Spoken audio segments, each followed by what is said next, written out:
If you've ever been fired by someone who you knew was way less competent than you, that can really mess with your head. Because if you're a competent person, you might assume everyone around you is operating with the same basic logic. You assume rationality is the default. And you start to think, there must be feedback here. There must be a lesson. Maybe I'm missing something, or maybe I really was the problem.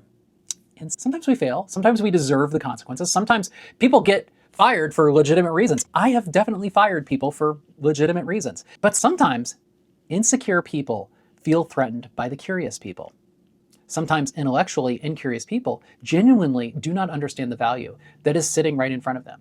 And when I say intellectually incurious, I mean the people who stop questioning, the people who have stopped learning, the people who see every challenge as disrespect instead of contribution. Those people often struggle around highly competent, highly curious people because curiosity will ask for change.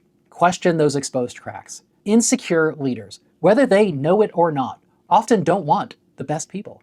They want emotionally predictable people. They want people who won't challenge them, people who won't make them uncomfortable, or people who help them feel competent instead of requiring them to actually be competent. That's not leadership. That's just managing comfort. So if you've been in one of these environments, you probably know exactly what I'm talking about. The gaslighting can be brutal because over time, you start to question your intelligence, your instincts, and your values. So here's some advice.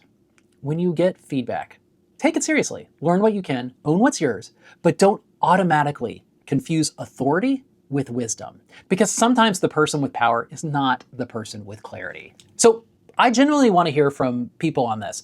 Why do you think insecure or incompetent leaders sometimes target the highly competent people? Let me know in the comments and follow for more. Thanks.